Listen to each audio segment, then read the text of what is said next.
കേരളക്കരയെ നടുക്കിയ ദുരന്തം. വൈകുന്നേരം ഏകദേശം 4:30 മണിയോടുകൂടി പൊൻകുന്നത്തുള്ള ബന്ധുവീട്ടിലേക്ക് പോയ ജോസഫും ചെറുമകനും തിരികെ വീട്ടിലേക്ക് മടങ്ങിയെത്തിയ സാഹചര്യത്തിലായിരുന്നു വീടിന്റെ പിൻഭാഗത്ത് കെട്ടിയിരുന്ന ആട്ടിൻപറ്റങ്ങൾ അസ്വാഭാവികമായ നിലയിൽ നിലവിളിച്ച് കരയുന്നത് ശ്രദ്ധയിൽപ്പെട്ടത്. വീട്ടിലുണ്ടായിരുന്ന ടിഞ്ചു എന്ന പെൺകുട്ടിയെ എത്ര വിളിച്ചു നോക്കിയിട്ടും വാതിലിൽ തട്ടി നോക്കിയിട്ടും അകത്തുനിന്നും യാതൊരു പ്രതികരണവും ഉണ്ടാകാത്ത സാഹചര്യത്തിൽ എന്തോ ചില സംശയങ്ങൾ തോന്നിയ ജോസഫ് വീടിന്റെ പിൻഭാഗത്ത് കൂടി നടന്ന് വീടിന്റെ മുൻവശത്തേക്ക് വരുന്ന സമയത്തായിരുന്നു ടിഞ്ചുവിന്റെ കിടപ്പുമുറിയുടെ ജനലിന്റെ പാളി തുറന്നു കിടക്കുന്നത് ശ്രദ്ധയിൽപ്പെട്ടത്.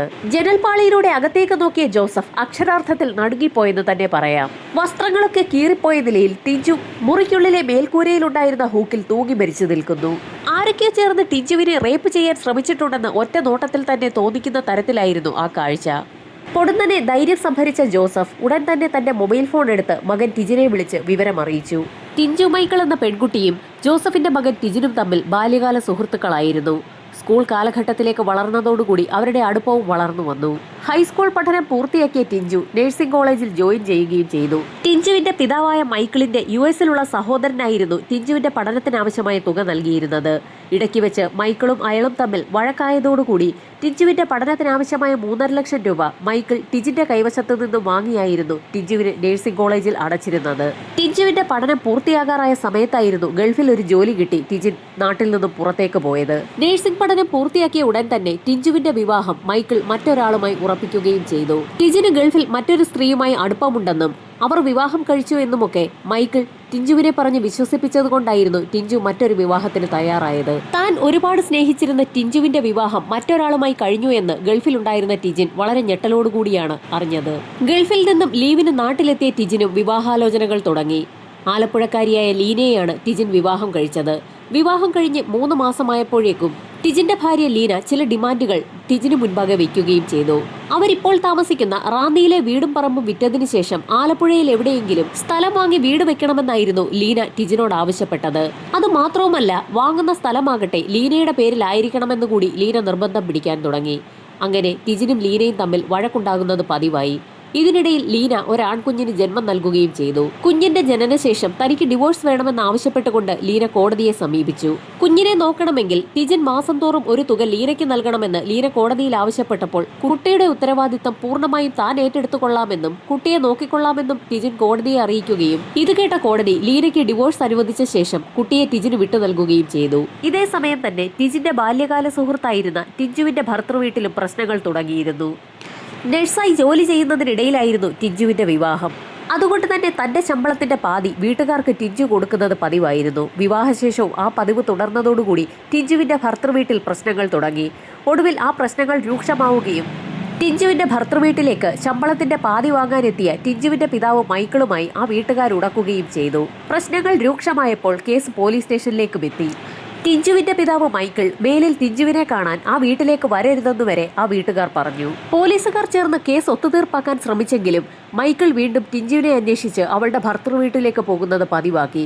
ഇതോടുകൂടി പ്രശ്നം രൂക്ഷമാവുകയും പ്രശ്നങ്ങൾക്കിടയിൽ ടിഞ്ചുവിനെ പഠിപ്പിക്കുന്നതിനു വേണ്ടി 3.5 ലക്ഷം രൂപ ചിലവാക്കിയത് ടിജിനാണെന്നും അയാൾക്ക് പോലും വിവാഹം ചെയ്ത് കൊടുക്കാതെയാണ് ഇപ്പോഴത്തെ ഭർത്താവിന് ടിഞ്ചുവിനെ വിവാഹം കഴിച്ചു കൊടുത്തതെന്നും മൈക്കിൾ അറിയാതെ പറഞ്ഞു പോവുകയും ചെയ്തു.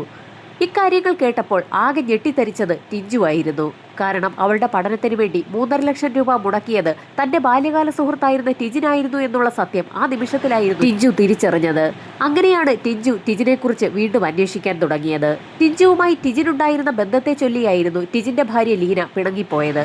തനിക്ക് പഠിക്കുന്നതിന് വേണ്ടി പണം മുടക്കിയത് മുഴുവൻ ടിജിനായിരുന്നു എന്നും ഇപ്പോൾ തന്റെ പേരിൽ ടിജിൻ വിവാഹമോചിതനായി കുട്ടിയുമൊത്ത് ഒറ്റയ്ക്ക് വീട്ടിൽ താമസിക്കുകയാണ് എന്നുള്ള കാര്യവുമൊക്കെ ടിഞ്ചു അങ്ങനെയാണ് മനസ്സിലാക്കിയത്. അതുമാത്രവുമല്ല, ടിജിന് ഗൾഫിൽ വേറെ ഭാര്യയുണ്ടെന്ന് തന്റെ അച്ഛൻ മൈക്കിൾ വെറുതെ പറഞ്ഞതായിരുന്നു എന്നുകൂടി അറിഞ്ഞ ടിഞ്ചു ആകെ തകർന്നു. ഏതാനും നിമിഷം ഒന്ന് ആലോചിച്ച ശേഷം ടിഞ്ചു ഒരു ഉറച്ച തീരുമാനമെടുക്കുകയും തീരുമാനത്തിന്റെ ഭാഗമായി തന്റെ ബാഗും സാധനങ്ങളുമൊക്കെ എടുത്തുകൊണ്ട് ടിഞ്ചു ടിജിന്റെ വീട്ടിലേക്ക് പോവുകയും ചെയ്തു.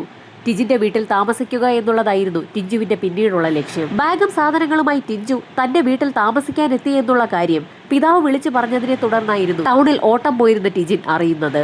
ടിഞ്ചു തന്റെ വീട്ടിൽ താമസത്തിനെത്തി എന്നുള്ള കാര്യം അറിഞ്ഞ ഉടൻ തന്നെ ടിജിൻ ആ വിവരം ടിഞ്ചുവിന്റെ ഭർത്തൃവീട്ടുകാരെയും അവളുടെ അച്ഛനെയും അമ്മയെയും അറിയിക്കുകയും ചെയ്തു. ടൗണിൽ ഓട്ടം പോയ ടിജിൻ തന്റെ വീട്ടിലേക്ക് മടങ്ങിയെത്തിയപ്പോൾ ടിഞ്ചുവും അവരുടെ ഭർത്തൃവീട്ടുകാരും അച്ഛനും അമ്മയും ഒക്കെ ടിജിന്റെ വീട്ടിലുണ്ടായിരുന്നു. എല്ലാവരും ചേർന്ന് നേരെ സ്റ്റേഷനിലേക്കാണ് പോയത്. ടിജിൻ ഉൾപ്പെടെയുള്ള ആളുകൾ ടിജുവിനോട് അവരുടെ ഭർത്തൃവീട്ടിലേക്ക് തന്നെ പോകണമെന്ന് ആവശ്യപ്പെട്ടു. എന്നാൽ തനിക്കിനിയൊരു ജീവിതമുണ്ടെങ്കിൽ അത് ടിജിനൊപ്പമായിരിക്കുമെന്നും ഒരു കാരണവശാലും ഇനി താൻ ഭർത്താവിൻ്റെ വീട്ടിലേക്ക് പോവുകയില്ല എന്നും അത്തരത്തിൽ ആരെങ്കിലും നിർബന്ധിച്ച് തന്നെ ഭർത്തൃവീട്ടിലേക്ക് അയക്കുന്ന പക്ഷം ഈ സ്റ്റേഷനിൽ നിന്ന് പുറത്തിറങ്ങുന്ന സാഹചര്യത്തിൽ തന്നെ താൻ ആത്മഹത്യ ചെയ്യുമെന്നും ടിജു പോലീസ് സ്റ്റേഷനിൽ അറിയിച്ചു. ഒടുവിൽ നിവൃത്തിയില്ലാതെ പോലീസ് സംഘം ടിജുവിനെ ടിജിനൊപ്പം തന്നെ പറഞ്ഞയച്ചു. ടിജുവിൻ്റെയും അതുപോലെ തന്നെ ടിജിൻ്റെയും ഡിവോഴ്സ് നടപടികൾ നടക്കുന്ന സാഹചര്യമായതുകൊണ്ട് തന്നെ എത്രയും വേഗം നടപടികൾ പൂർത്തിയാക്കാമെന്നും ടിജുവിന്റെ ജീവൻ രക്ഷിക്കുന്നതിനു വേണ്ടി ടിജിൻ തൽക്കാലം അവളെ കൂടെ കൂട്ടണമെന്നുമായിരുന്നു SI അവർക്ക് നൽകിയ നിർദ്ദേശം. ടിജിനൊപ്പം വീട്ടിലേക്ക് പോയ ടിജു തൊട്ടടുത്ത ദിവസം തന്നെ പുഷ്പഗിരി ഹോസ്പിറ്റലിൽ പതിവ് പോലെ ജോലിക്ക് പോയി തുടങ്ങി. ശമ്പളം കിട്ടുന്ന ദിവസമായപ്പോൾ തന്നെ ടിജുവിന്റെ അച്ഛൻ മൈക്കിൾ പുഷ്പഗിരി ഹോസ്പിറ്റലിലെത്തി പ്രശ്നങ്ങൾ ഉണ്ടാക്കാൻ തുടങ്ങി. ഇനിയും ഇത്തരത്തിലുള്ള പ്രശ്നങ്ങൾ ഉണ്ടാകുന്ന സാഹചര്യത്തിൽ കർശന നടപടി സ്വീകരിക്കുമെന്ന് ഒടുവിൽ ഹോസ്പിറ്റൽ മാനേജ്മെന്റിന് ടിജുവിനോട് പറയേണ്ടി വന്നു. എന്നാൽ മൈക്കിൾ വീണ്ടും ഹോസ്പിറ്റലിലെത്തി പ്രശ്നങ്ങൾ ഉണ്ടാക്കാൻ തുടങ്ങി.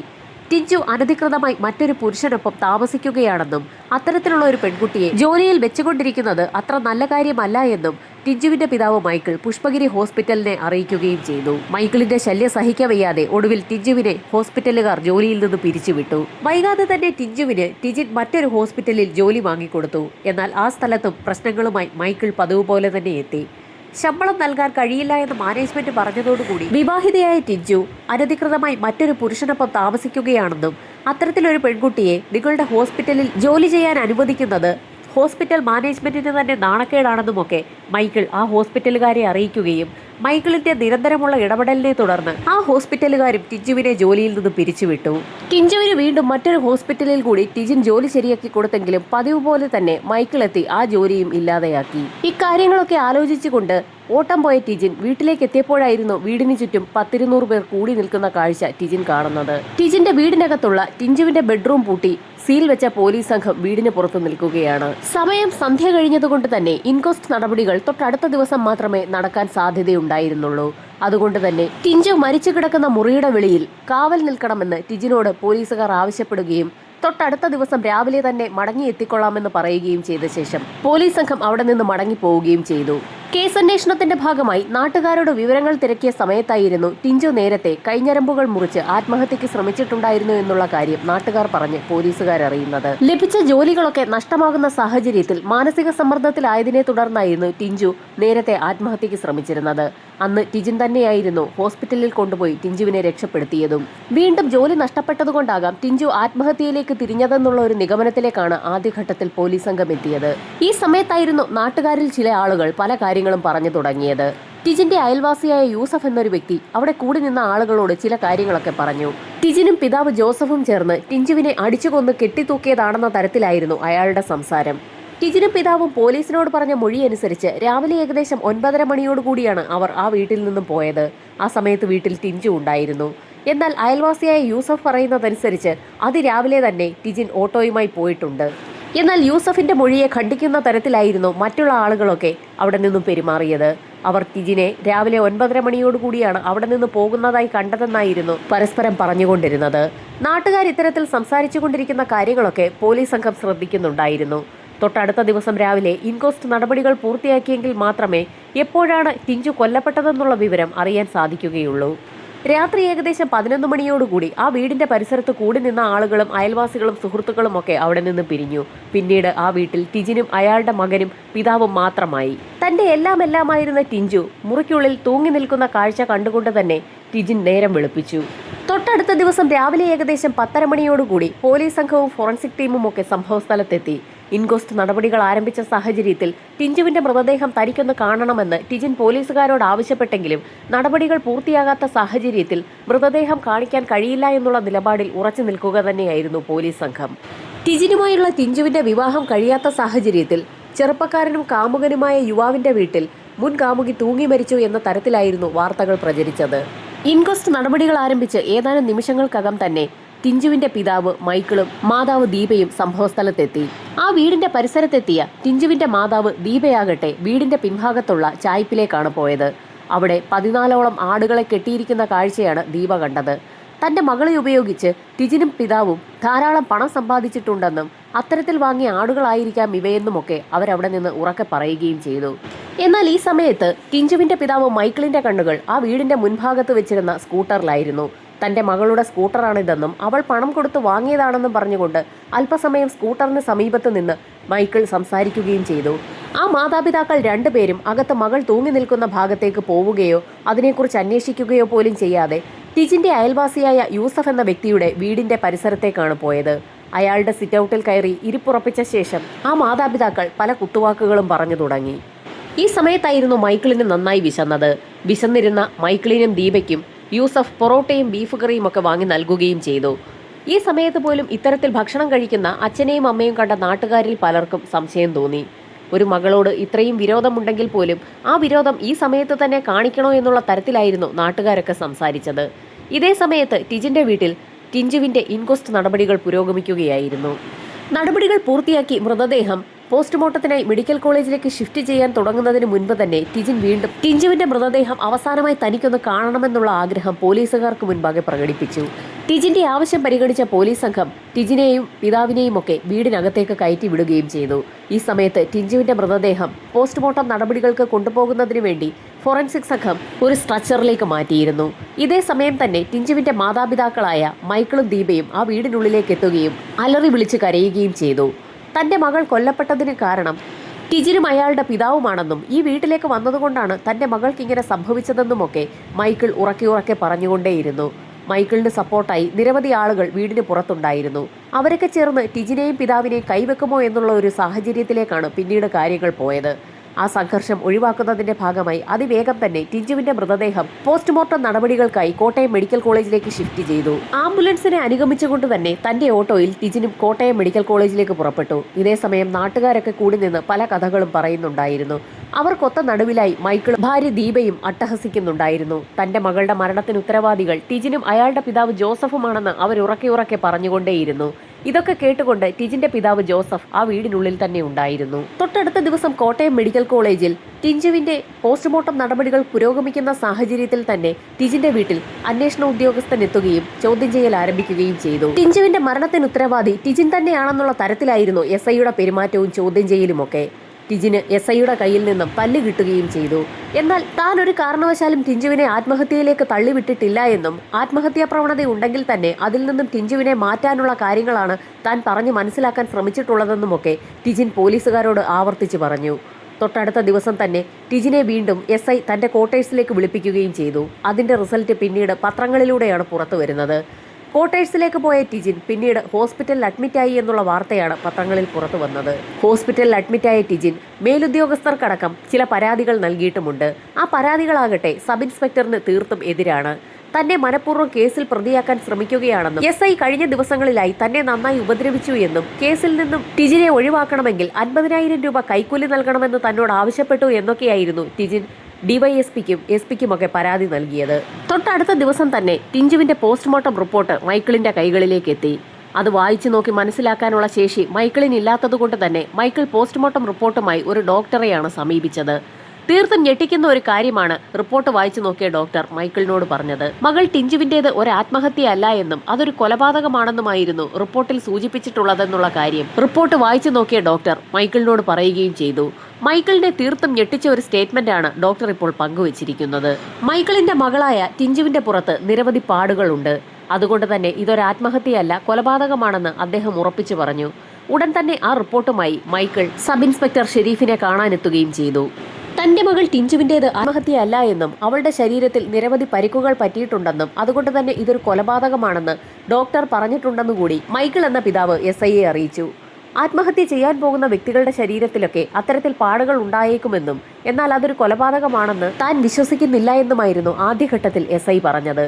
എന്നാൽ മൈക്കിൾ തന്റെ പരാതിയുമായി ഉന്നത ഉദ്യോഗസ്ഥരെ കാണുകയും അതിന് ഫലമുണ്ടാവുകയും ചെയ്തു. ഉന്നത ഉദ്യോഗസ്ഥരുടെ ഇടപെടലിനെ തുടർന്ന് കേസന്വേഷണം വീണ്ടും നടത്തണമെന്ന് SIക്ക് നിർദ്ദേശം ലഭിച്ചു. നിർദ്ദേശം ലഭിച്ച ഉടൻ തന്നെ SI ഷെരീഫ് പരാതിക്കാരായ മൈക്കിളിനെയും ഭാര്യ ദീപയും കാണാൻ തീരുമാനിക്കുകയും അവരുടെ വീട്ടിലെത്തി അവരോട് കാര്യങ്ങൾ വിശദമായി ചോദിക്കുകയും ചെയ്തു. ടിഞ്ചുവിന്റെ ശരീരത്തിലുണ്ടായിരുന്ന മുറിവുകളും പാടുകളും ഒന്നും ആത്മഹത്യ ചെയ്തപ്പോഴുണ്ടായതല്ല, അതൊക്കെ ഒരു കൊലപാതകത്തിലേക്ക് തന്നെയാണ് വിരൽ ചൂണ്ടുന്നതെന്ന് മൈക്കിളും ഭാര്യയും തറപ്പിച്ചു തന്നെ പറഞ്ഞു. തങ്ങൾക്ക് ടിജിനെയും അയാളുടെ പിതാവ് ജോസഫിനെയും തന്നെയാണ് സംശയമെന്നുകൂടി മൈക്കിൾ SIയെ അറിയിക്കുകയും ചെയ്തു. SIയുടെ പേരിൽ ടിജിൻ നേരത്തെ തന്നെ പരാതി കൊടുത്തിട്ടുള്ളത് കൊണ്ട് തന്നെ ഈ കുറ്റകൃത്യത്തിൽ ടിജിന് പങ്കുണ്ടെങ്കിൽ അവനെ കൊടുക്കണമെന്ന് തന്നെ SI തീരുമാനിച്ചു. ഏതാനും ദിവസങ്ങൾ ടിജിനെ നന്നായി തന്നെ പോലീസ് സംഘം ചോദ്യം ചെയ്തു. എത്ര ചോദ്യം ചെയ്തിട്ടും ടിജിനാണ് ടിഞ്ചുവിന്റെ കൊലപാതകിയെന്ന് തെളിയിക്കുന്ന തരത്തിലുള്ള ഒരു തെളിവ് പോലും പോലീസ് സംഘത്തിന് ലഭിച്ചില്ല. അതിന് കാരണം ടിഞ്ചുവിന്റെ പോസ്റ്റ്മോർട്ടം റിപ്പോർട്ടിൽ ഡോക്ടർമാർ രേഖപ്പെടുത്തിയിട്ടുണ്ടായിരുന്ന സമയമാണ്. ടിഞ്ചുവിന്റെ മരണം സംഭവിച്ചിരിക്കുന്നത് പകൽ 11:30-ക്കും 12:30-ക്കും ഇടയിലാണ്. ഈ സമയത്ത് ടിജിൻ ഓട്ടോയുമായി ഹരിപ്പാടുള്ള ഒരു മരണവീട്ടിലായിരുന്നു. ടിജിൻ ആ മരണവീട്ടിൽ മരണാനന്തര ചടങ്ങിൽ പങ്കെടുത്തിട്ടുണ്ട് എന്ന് തെളിയിക്കുന്ന നിരവധി തെളിവുകൾ ഉണ്ട് താനും. ടിജിൻ അവിടെ തന്നെ ഉണ്ടായിരുന്നു എന്ന് തെളിയിക്കുന്ന നിരവധി ദൃക്സാക്ഷികളാണ് ഉണ്ടായിരുന്നത്. ഇതോടൊപ്പം തന്നെ ടിജിന്റെ അന്നത്തെ ടവർ ലൊക്കേഷനും 11:30-ക്കും 12:30-ക്കും ഇടയിൽ ഹരിപ്പാട് ഭാഗത്ത് തന്നെയാണ്. ടിജിൻ അല്ലെങ്കിൽ പിന്നെ അയാളുടെ പിതാവ് ജോസഫ് ആയിരിക്കും ഇതിന് പിന്നിലെന്ന് പോലീസ് സംഘം ഒരു നിരീക്ഷണം നടത്തി. എന്നാൽ അതിനും ഒരു തെളിവും ഉണ്ടായിരുന്നില്ല. ടിഞ്ചുവിന്റെ മരണം നടക്കുന്ന അതേ സമയത്ത് ടിജിന്റെ പിതാവായ ജോസഫും അയാളുടെ ചെറുമകനും പൊൻകുന്നത്ത് അവരുടെ ഒരു ബന്ധുവീട്ടിൽ ഉണ്ടായിരുന്നു എന്ന് തെളിയിക്കുന്ന എല്ലാ തെളിവുകളും പോലീസിന് ലഭിച്ചു. ജോസഫ് ആ സമയത്ത് പൊൻകുന്നത്ത് തന്നെ ആയിരുന്നു എന്ന് തെളിയിക്കുന്ന നിരവധി ദൃക്സാക്ഷികളെയാണ് പോലീസിന് ലഭിച്ചത്. പൊൻകുന്നത്ത് നിന്നും തിരികെ നാട്ടിലേക്ക് ബസ്സിൽ കയറിയതിന്റെ ടിക്കറ്റുകൾ വരെ ജോസഫിന്റെ കൈവശമുണ്ടായിരുന്നു. ടിജിനും ജോസഫും പ്രതികളല്ലാതിരിക്കെ അവരെ പെടുത്താൻ കഴിയില്ല എന്നുള്ള ഒരു നിഗമനത്തിലേക്കാണ് SI എത്തിയത്. നാട്ടുകാരെയൊക്കെ വിശദമായി തന്നെ SI സംഘവും ചോദ്യം ചെയ്തു. ഇതിനിടയിൽ ടിജിന്റെ നിരവധി പരാതികളാണ് മുകൾ തട്ടിലുള്ള ഉദ്യോഗസ്ഥർക്ക് ലഭിച്ചത്. അതിന് പ്രയോജനമുണ്ടായി. സർക്കാരിന്റെ ഇടപെടൽ മൂലം കേസന്വേഷണം ക്രൈംബ്രാഞ്ചിലേക്ക് മാറ്റി. ലോക്കൽ പോലീസ് അന്വേഷിച്ച മുഴുവൻ കാര്യങ്ങളും വിശദമായൊരു പഠനത്തിന് തന്നെ ക്രൈംബ്രാഞ്ച് സംഘം വിധേയമാക്കി. ടിജിനും ടിജിന്റെ പിതാവും സംഭവം നടക്കുന്ന സമയത്ത് ആ വീട്ടിലോ പരിസരത്തോ ഇല്ലായിരുന്നു എന്ന് ലോക്കൽ പോലീസ് അന്വേഷിച്ച് കണ്ടെത്തിയിട്ടും ടിജിനെയും അയാളുടെ പിതാവിനെയും ആ കേസിലേക്ക് മനഃപൂർവ്വം തിരികെ കയറ്റുന്നതിനൊരു ശ്രമം SI ഷെരീഫ് നടത്തിയിട്ടുണ്ടെന്നുകൂടി ക്രൈംബ്രാഞ്ച് സംഘത്തിന് വ്യക്തമായി. ഇതോടുകൂടി SI ഷെരീഫിന് സസ്പെൻഷനും ലഭിച്ചു. ക്രൈംബ്രാഞ്ച് സംഘം ഫോറൻസിക് സംഘത്തിന്റെ പരിശോധനയിൽ കണ്ടെത്തിയ കാര്യങ്ങളെക്കുറിച്ച് വിശദമായി തന്നെ ഒരു പഠനം നടത്തി. ഫോറൻസിക് സംഘം സംഭവ സ്ഥലത്തു നിന്നും നിരവധി കാര്യങ്ങളാണ് കണ്ടെത്തിയിട്ടുള്ളത്. എന്നാൽ അതിനെക്കുറിച്ച് വിശദമായ ഒരു അന്വേഷണം നടത്താനോ പഠനം നടത്താനോ ഒന്നും തന്നെ SI ശ്രമിച്ചിട്ടുണ്ടായിരുന്നില്ല. മരണപ്പെട്ട ടിഞ്ചുവിന്റെ കൈകളിലെ നഖങ്ങൾക്കിടയിൽ നിന്നും ഏതോ വ്യക്തിയുടെ ശരീരത്തിലെ തൊലിയുടെ അംശങ്ങൾ പറ്റിപ്പിടിച്ചത് ഫോറൻസിക് സംഘം ശേഖരിച്ചിട്ടുണ്ട്. ടിഞ്ചുവിനെ ആക്രമിച്ച വ്യക്തിയുടെ ശരീരത്തിലെ തൊലിയായതുകൊണ്ട് തന്നെ അത് അന്ന് തന്നെ ലാബിൽ ടെസ്റ്റ് ചെയ്തിരുന്നെങ്കിൽ ടിഞ്ചുവിനെ ആക്രമിച്ച വ്യക്തി ടിജിനോ അയാളുടെ പിതാവോ ആയിരുന്നെങ്കിൽ അക്കാര്യവും വ്യക്തമായി മനസ്സിലായേനെ. എന്നാൽ ഇൻസ്പെക്ടർ ആ കാര്യങ്ങളൊന്നും തന്നെ ചെയ്തിട്ടില്ല. അതുമാത്രമല്ല, ഞെട്ടിക്കുന്നൊരു കാര്യം കൂടി പോസ്റ്റ്മോർട്ടം റിപ്പോർട്ടിലുണ്ടായിരുന്നു. ടിഞ്ചു മരണപ്പെടുന്നതിന് മുൻപ് അതിക്രൂര പീഡനത്തിന് ഇരയായിട്ടുണ്ട്. അക്കാര്യവും പോലീസ് സംഘം നേരത്തെ കേസ് അന്വേഷിച്ച സമയത്ത് രഹസ്യമാക്കി വെച്ചിരിക്കുകയാണ്. SI ഷെരീഫ് ടിജിനെ ചോദ്യം ചെയ്ത സമയത്ത് കൊലപ്പെടുത്തുന്നതിന് മുൻപ് ടിഞ്ചുവിനെ അതിക്രൂര പീഡനത്തിന് താൻ ഇരയാക്കിയില്ലേ എന്നുള്ള കാര്യം ടിജിനോട് ചോദിച്ചിരുന്നു. അയാൾ ആ കാര്യവും ക്രൈംബ്രാഞ്ച് സംഘത്തിന് മുൻപാകെ മൊഴി നൽകിയിട്ടുണ്ട്. റേപ്പ് ചെയ്യപ്പെട്ട ടിഞ്ചുവിന്റെ ബോഡിയിൽ സെമന്റെ സാന്നിധ്യമുണ്ട്. അത് കളക്ട് ചെയ്ത് ടെസ്റ്റ് ചെയ്താൽ തന്നെ ടിജിനാണോ ഇതിന് പിന്നിലെന്ന് വ്യക്തമായി പെട്ടെന്ന് തന്നെ പോലീസിന് കണ്ടെത്താൻ കഴിയും. എന്നാൽ SI ഷെരീഫ് അക്കാര്യവും ചെയ്തിട്ടില്ല. മരണം സംഭവിച്ച സ്ഥലത്തെ നിരവധി ഫോട്ടോഗ്രാഫ്സ് പോലീസ് സംഘം നേരത്തെ തന്നെ കളക്ട് ചെയ്തിട്ടുണ്ടായിരുന്നു. ആ ഫോട്ടോഗ്രാഫ്സ് ഒക്കെ ക്രൈംബ്രാഞ്ച് സംഘം വിശദമായ ഒരു പരിശോധനയ്ക്ക് വിധേയമാക്കി. മരണം നടന്ന മുറിയിൽ ഒരു ബക്കറ്റ് കമഴ്ത്തി വെച്ച നിലയിൽ ഇരിപ്പുണ്ട്. ആ ബക്കറ്റിൽ കയറി നിന്ന ശേഷം മേൽക്കൂരയിലുണ്ടായിരുന്ന ഒരു ഹൂക്കിൽ തുണി കുരുക്കിയതിനു ശേഷമാണ് ടിഞ്ചു തൂങ്ങി മരിച്ചിരിക്കുന്നത്. ബക്കറ്റിന് മുകളിൽ കയറി നിന്ന് മേൽക്കൂരയിലെ ഹൂക്കിൽ തുണി കുരുക്കി അങ്ങനെ തൂങ്ങി മരിക്കാൻ കഴിയുമോ എന്നുള്ള സാധ്യത പരിശോധിക്കാനാണ് ക്രൈംബ്രാഞ്ച് സംഘം തീരുമാനിച്ചത്. ഒരു കാരണവശാലും ഒരാൾക്ക് ആ ബക്കറ്റിന്റെ മുകളിൽ കയറി നിന്ന് അങ്ങനെ തൂങ്ങാൻ സാധിക്കില്ല എന്നുള്ള നിഗമനത്തിലേക്കാണ് ക്രൈംബ്രാഞ്ച് സംഘം എത്തിയത്. പെൺകുട്ടിക്ക് 153 സെന്റിമീറ്റർ ആണ് പൊക്കം. ബക്കറ്റിനാകട്ടെ 38 സെന്റിമീറ്റർ പൊക്കമാണുള്ളത്. ഇത്രയും ഹൈറ്റ് വെച്ചുകൊണ്ട് ആ ഹുക്കിൽ തുണി കുരുക്കി അതിൽ തൂങ്ങി മരിക്കാൻ കഴിയില്ല എന്ന് ക്രൈംബ്രാഞ്ച് സംഘം കണ്ടെത്തി. ആരെങ്കിലും എടുത്തു പൊക്കിയെങ്കിൽ മാത്രമേ ആ ഹൂക്കിൽ കുരുക്കിടാൻ സാധിക്കൂ. അതുകൊണ്ട് തന്നെ ആ ബോഡി മറ്റാരോ എടുത്തു പൊക്കി കെട്ടിത്തൂക്കിയതാണെന്നുള്ള കാര്യത്തിൽ ക്രൈംബ്രാഞ്ച് സംഘത്തിന് മറ്റ് സംശയമൊന്നും ഉണ്ടായിരുന്നില്ല. ഫോറൻസിക് സംഘത്തിന്റെ പരിശോധനയിൽ കട്ടിലിൽ നിന്നൊക്കെ രക്തത്തിന്റെ പാടുകൾ കണ്ടെത്തി. കാര്യമായൊരു മർദ്ദനം ടിഞ്ചുവിന് ആ മുറിയിൽ നേരിടേണ്ടി വന്നതിന്റെ തെളിവുകളാണ് ആ രക്തത്തിന്റെ പാടുകൾ. ടിജിനെയും അയാളുടെ പിതാവിനെയും നാട്ടുകാരെയും ഒക്കെ വീണ്ടും ക്രൈംബ്രാഞ്ച് സംഘം ചോദ്യം ചെയ്തു. ഇതിനിടയിലാണ് ലാബ് റിപ്പോർട്ട് പുറത്തു വരുന്നത്. ടിഞ്ചുവിന്റെ നഖങ്ങൾക്കിടയിൽ നിന്ന് ലഭിച്ച തൊലിയും അതോടൊപ്പം തന്നെ ശരീരത്തിൽ നിന്ന് ലഭിച്ച സെമനും ടിജിന്റേതുമായും അതോടൊപ്പം തന്നെ അയാളുടെ പിതാവ് ജോസഫിന്റേതുമായും ഒരു തരത്തിലും മാച്ച് ചെയ്യുന്നില്ല. അവരല്ല പ്രതികളെന്ന് ശാസ്ത്രീയമായി ഒരു തവണ കൂടി തെളിയിക്കപ്പെട്ടു. പ്രതിയിലേക്ക് എത്താൻ എന്താണൊരു മാർഗമെന്ന് ക്രൈംബ്രാഞ്ച് സംഘം കാര്യമായി തന്നെ ആലോചിച്ചു. അതിനായി നേരത്തെ എടുത്തിട്ടുള്ള മുഴുവൻ ആളുകളുടെയും സ്റ്റേറ്റ്മെന്റുകൾ ഒന്നുകൂടി ക്രൈംബ്രാഞ്ച് സംഘം വിശദമായി തന്നെ പരിശോധിച്ചു. നാട്ടുകാരുടെയും ബന്ധുക്കളുടെയും ഒക്കെ മൊഴി പല ആവർത്തി പോലീസ് സംഘം എടുത്തിട്ടുണ്ട്. അവിടെ എവിടെയെങ്കിലും ആരുടെയെങ്കിലും മൊഴിയിൽ വൈരുദ്ധ്യമുണ്ടോ എന്നുള്ളത് പരിശോധിക്കുക എന്നുള്ള ലക്ഷ്യമായിരുന്നു ക്രൈംബ്രാഞ്ച് സംഘത്തിൻ്റേത്. ചില മൊഴികളൊക്കെ അത്തരത്തിൽ വിരുദ്ധമാണെന്ന് പോലീസ് സംഘം കണ്ടെത്തി. അന്ന് നടന്ന മുഴുവൻ കാര്യങ്ങളും ടിജിനോടും പിതാവിനോടും പോലീസ് സംഘം ഒന്നുകൂടി വിശദമായി തന്നെ അന്വേഷിച്ചു. അന്ന് രാവിലെ ഹരിപ്പാട് ഒരു മരണവീട്ടിൽ പോകുന്നതിനുള്ള ഓട്ടമായിരുന്നു ടിജിന് ലഭിച്ചത്. ടിജിനൊപ്പം പിതാവും അയാളുടെ മകനും ഉണ്ടായിരുന്നു. പൊൻകുന്നത്തുള്ള ബന്ധുവിന്റെ വീട്ടിലേക്ക് പോകുന്നതിന് വേണ്ടിയായിരുന്നു ടിജിന്റെ പിതാവും മകനും ഓട്ടോയിൽ കൂടെ കയറിയത്. ഈ സമയത്ത് ടിജിന്റെ പറമ്പിലെ മഹാഗണിത്തടി നോക്കുന്നതിന് വേണ്ടി അയൽവാസിയായ നസീർ എന്നൊരു വ്യക്തി വന്നിരുന്നു. തനിക്ക് ഹരിപ്പാട് ഓട്ടമുള്ളത് കൊണ്ട് തന്നെ പോയിട്ട് വരുമ്പോൾ കാണാമെന്ന് പറഞ്ഞുകൊണ്ട് ടിജിനും പിതാവും നസീറിനോട് യാത്ര പറഞ്ഞ് അവിടെ നിന്നും പോവുകയും ചെയ്തു. നസീർ തടി നോക്കിയതിനു ശേഷം അയാളുടെ വാഹനത്തിൽ തന്നെ ടിജിന്റെ ഓട്ടോയെ ഓവർടേക്ക് ചെയ്തു പോകുന്നതും അവർ കണ്ടിരുന്നു. പിന്നീട് അന്ന് വൈകുന്നേരമാണ് ടിജിൻ മടങ്ങിയെത്തിയത്. മടങ്ങി വരുന്നതിന് മുൻപ് തന്നെ പിതാവ് ജോസഫ് ഫോണിൽ വിളിച്ചാണ് ടിഞ്ചുവിന്റെ മരണവാർത്ത ടിജിനെ അറിയിച്ചത്. പോലീസ് സംഘം നസീറിനെയും ചോദ്യം ചെയ്തിരുന്നു. ആ വീട്ടിൽ അന്ന് തടി നോക്കാൻ താൻ ചെന്നിരുന്നു എന്നും പിന്നീട് മടങ്ങിപ്പോന്നിരുന്നു എന്നുമുള്ള കാര്യമൊക്കെ നസീർ ക്രൈംബ്രാഞ്ച് സംഘത്തിന് മുൻപാകെ മൊഴി നൽകുകയും ചെയ്തു. ആ മൊഴികളൊക്കെ വീണ്ടും വീണ്ടും ക്രൈംബ്രാഞ്ച് സംഘം പരിശോധിച്ചപ്പോഴായിരുന്നു ഒരു കാര്യം ക്രൈംബ്രാഞ്ച് സംഘത്തിന്റെ ശ്രദ്ധയിൽപ്പെടുന്നത്. നേരത്തെ ലോക്കൽ പോലീസിന് നൽകിയ മൊഴിയും ഇപ്പോൾ നൽകിയ മൊഴിയും തമ്മിൽ ചില വൈരുദ്ധ്യങ്ങളുണ്ട്. നേരത്തെ ലോക്കൽ പോലീസിന് നസീർ നൽകിയ മൊഴിയിൽ അയാൾ ബൈക്കിൽ നിന്നിറങ്ങി മുറ്റത്തുകൂടി അല്പദൂരം സഞ്ചരിച്ച് ടിജിന്റെ അടുത്തെത്തി സംസാരിച്ചു എന്നുള്ളതായിരുന്നു. എന്നാൽ ഇപ്പോൾ ക്രൈംബ്രാഞ്ച് സംഘത്തിന് നൽകിയ മൊഴിയിൽ ബൈക്കിൽ ഇരുന്നു കൊണ്ട് തന്നെ ടിജിനോട് സംസാരിച്ചു എന്നുള്ളതാണ്. നേരിയൊരു വ്യത്യാസം മാത്രമാണ് മൊഴികൾക്കിടയിലുള്ളത്. എങ്കിൽ പോലും അതൊരു തുറുപ്പുചീട്ടായിട്ടെടുത്ത് പോലീസ് സംഘം നസീറിനെ സ്റ്റേഷനിലേക്ക് വിളിച്ചു വരുത്തുകയും DNA ടെസ്റ്റ് നടത്തുന്നതിനാവശ്യമായ കാര്യങ്ങളൊക്കെ നസീറിൽ നിന്ന് ശേഖരിക്കുകയും ചെയ്തു. തൊട്ടടുത്ത ദിവസം തന്നെ ക്രൈംബ്രാഞ്ച് സംഘം വീണ്ടും നസീറിനെ സ്റ്റേഷനിലേക്ക് വിളിച്ചു വരുത്തി ചോദ്യം ചെയ്യൽ ആരംഭിച്ചു. ഈ സമയത്ത് അവരുടെ ചോദ്യം ചെയ്യലിന്റെ രീതിയും ഭാവവും ഒക്കെ മാറിയിരുന്നു. ടിഞ്ചുവിനെ കൊലപ്പെടുത്തിയത് നസീർ തന്നെയാണെന്ന് തങ്ങൾക്ക് ഉറപ്പായി എന്നുള്ളതായിരുന്നു ക്രൈംബ്രാഞ്ച് സംഘം നസീറിനോട് പറഞ്ഞത്. എന്നാൽ ടിഞ്ചു എന്ന പെൺകുട്ടി ടിജിനെ വിവാഹം കഴിക്കാൻ ഇരിക്കുകയാണെന്നും താൻ ഒരിക്കലും അങ്ങനെ പെരുമാറുകയില്ല എന്നുമൊക്കെ നസീർ പോലീസ് സംഘത്തോട് ആവർത്തിച്ച് പറഞ്ഞു.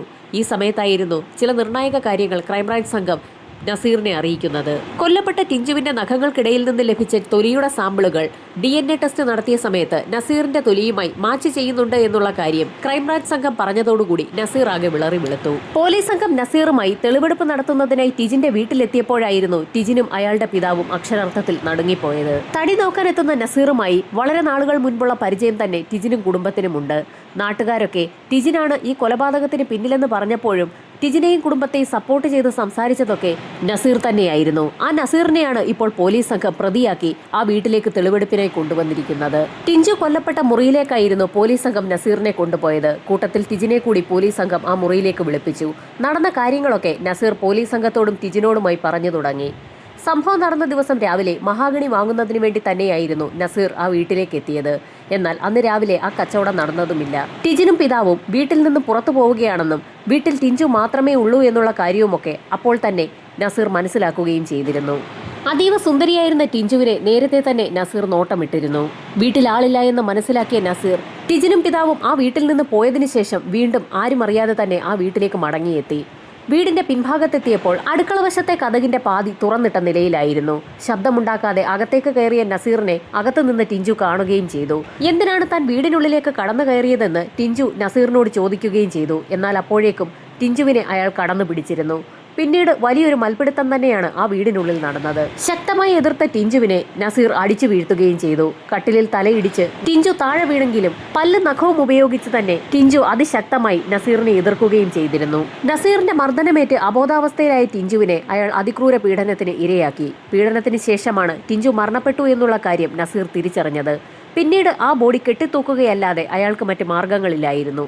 അടുക്കള ഭാഗത്ത് നിന്നും ഒരു ബക്കറ്റ് എടുത്തുകൊണ്ടുവന്ന് അതിൽ കയറി നിന്ന് മേൽക്കൂരയിലെ ഹൂക്കിൽ കുരുക്കിട്ട ശേഷം ടിഞ്ചുവിനെ അതിൽ കെട്ടിത്തൂക്കുകയായിരുന്നു. ടിഞ്ചു കൊല്ലപ്പെട്ട് കിടക്കുന്ന സമയത്തെടുത്ത ഫോട്ടോഗ്രാഫ്സിലുണ്ടായിരുന്ന അതേ കെട്ട് തന്നെയാണ് നസീർ അവിടെ കെട്ടിയത്. നസീറാണ് ടിഞ്ചുവിനെ കൊലപ്പെടുത്തിയതെന്ന് നാട്ടുകാർക്കും വ്യക്തമായി. യഥാർത്ഥത്തിൽ നസീറിനെ പിടികൂടുന്നതിന് മുൻപ് ടിഞ്ചുവിന്റെ പിതാവ് മൈക്കിളിനെ പോലീസ് സംഘം നിരീക്ഷണത്തിൽ വെച്ചിരുന്നു. അതിന് കാരണം ടിഞ്ചു നേരത്തെ തന്നെ മൈക്കിളിനെതിരെ സ്റ്റേഷനിൽ നൽകിയ ഒരു പരാതിയാണ്. പിതാവായ മൈക്കിൾ തന്നെ റേപ്പ് ചെയ്യാൻ ശ്രമിച്ചു എന്നാണ് ടിഞ്ചു അന്ന് പോലീസിൽ പരാതി നൽകിയിരുന്നത്.